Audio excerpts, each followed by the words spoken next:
Ok, soស្ដីបងប្អូនថ្ងៃនេះអ្នកគ្រូនឹងមកបង្ហាញអំពីឧទាហរណ៍ក្នុងការរកស៊ីនជាមួយនឹងកោះនៃមុំនៅក្នុងត្រីកោណកែងរបស់យើងមួយណាអញ្ចឹងតកតងជាមួយនឹងស៊ីនកោះបើសំណួរគេឲ្យយើងកណនារកស៊ីន A រួចហើយគេឲ្យយើងកណនារកកោះ A អញ្ចឹងយើងមើលរូបត្រីកោណកែងរបស់យើងនេះដែលកែងត្រង់កំពូល C អញ្ចឹងគេឲ្យយើងរកមុំ A មុំនៅត្រង់កំពូល A របស់យើងនេះចឹងមុំនៅត្រង់កំពូល A ដោយយើងស្គាល់ជ្រុងរបស់យើងគឺ hypotenuse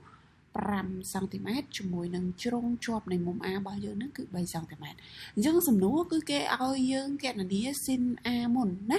អញ្ចឹងយើងដឹងហើយស៊ីនគឺស្មើជាមួយនឹងជ្រុងឆោមនៃមុំដែលគេសួររកហ្នឹងអញ្ចឹងជ្រុងឆោមនៃមុំដែលគេសួររកហ្នឹងគឺជ្រុងឆោមនៃមុំ A អញ្ចឹងជ្រុងឆោមនៃមុំ A របស់យើងពេលហ្នឹងគឺ BC អញ្ចឹងដោយសារ BC របស់យើងគឺអត់ស្គាល់ប្រវែងរបស់វាទេអញ្ចឹងអ្វីដែលយើងត្រូវទៅរកគឺរកប្រវែង BC មួយទៀត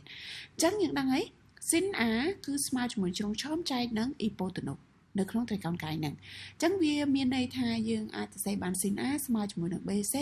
នៅលើ AB AB hypotenuse BC គឺជាជ្រុងឆោមនៃមុំ A របស់យើង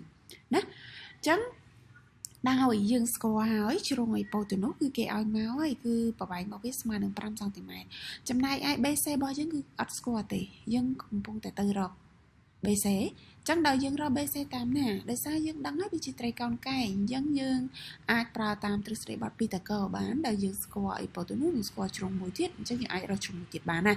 អញ្ចឹងយើងដឹងហើយតាមទ្រឹស្ដីបទពីតាកោគឺ BC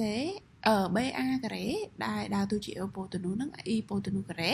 ស្មើជាមួយនឹងជ្រុង2ទៀតលើជាការ៉េបូកចូលគ្នាអញ្ចឹងណាអូខេអញ្ចឹងវាចេញបានទៅជា BA ការ៉េឬក៏ AB ការ៉េក៏បានដែរស្មើជាមួយនឹង AC ការ៉េ AC ការ៉េជ្រុង2ទៀតក្រៅពី hypotenuse ហ្នឹងបូកជាមួយនឹង BC ការ៉េអញ្ចឹងយើងជំនួសចូលទៅ BA ការ៉េគឺតម្លៃវា5អញ្ចឹងជួ5ចូលអញ្ចឹងដោយសារវាការ៉េអញ្ចឹងបាន5ការ៉េ AC ការ៉េតម្លៃវាក៏គេឲ្យមកដែរគឺស្មើនឹង3អញ្ចឹងជំនួស3ចូលអញ្ចឹងបាន3ការ៉េបូកជាមួយនឹង BC ការ៉េគឺយើងកំពុងតែរករួចហើយយើងអាចទាញទុក BC ការ៉េនៅអង្គទី2ដោយយើងអាចសរសេរបាន BC ការ៉េស្មើជាមួយនឹង5ការ៉េរួច3ការ៉េរបស់យើងមកអង្គទី1មកបានដក3ការ៉េអញ្ចឹងណាអញ្ចឹងពេលហ្នឹងវាទៅជា25ដកជាមួយនឹង9ហើយព្រោះអីលើកជាការ៉េវាចេញបានប៉ុណ្ណឹងរួចហើយដកគ្នាមកគឺស្មើជាមួយនឹង16អញ្ចឹងណាបន្តមកទៀតយើងបំបត្តិការ៉េលើ BC ដែលយើងចង់បាន BC ប្រវែង BC អញ្ចឹងបំបត្តិការ៉េគឺបំពាក់ឬខាងនេះបំពាក់ឬខាងនេះគឺមានបូកដកប៉ុន្តែដកយើងអត់យកទេដោយសារវាជាប្រវែងអញ្ចឹងមិនអាចអវិជ្ជមានបានទេអញ្ចឹងយើងបញ្ចេញពីឬមកគឺបាន4សង់ទីម៉ែត្រអញ្ចឹងតម្លៃ BC ឬប្រវែង BC គឺស្មើនឹង4សង់ទីម៉ែត្របន្ទាប់ពីយើងរកឃើញអស់ហើយអត់បញ្ហាទេក្នុងការរកស៊ីនរបស់យើងពេលហ្នឹងគឺយើងជំនួសចូលយកតែម្ដងដោយស៊ីន A គឺស្មើនឹង BC ចែកនឹង AB អញ្ចឹង BC យើងរកឃើញ4ដាក់4មកចែកនឹង AC របស់យើងAB របស់យើងគឺ5អញ្ចឹងបាន4លើ5អញ្ចឹងស៊ីន A ស្មើនឹង4លើ5ចំណែកឯកោ A គឺស្រួលរកអត់មានអីពាក់ព័ន្ធច្រើនទេកោ A គឺយើងដាក់យកតែម្ដងមកគឺស្មើនឹងកោរបស់យើងគឺស្មើជាមួយនឹងជ្រុងជាប់ចែកនឹងអ៊ីប៉ូដូចគ្នាអញ្ចឹងកោនៃមុំ A នៅទីនេះអញ្ចឹងកោរបស់យើងគឺជ្រុងជា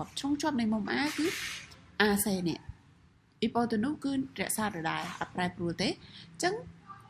គឺស្មើជាមួយនឹងជ្រុងជាប់វាចែកនឹងអ៊ីប៉ូអញ្ចឹងវាទៅជា3ចែកនឹង5អញ្ចឹងតម្លៃស៊ីននិងតម្លៃកោគឺអាស្រ័យលើជ្រុងជាប់និងជ្រុងឆោមស៊ីនគឺអាស្រ័យលើជ្រុងឆោមកោគឺអាស្រ័យលើជ្រុងជាប់ហើយចែកនឹងអ៊ីប៉ូទាំងអស់គ្នាណាអូខេ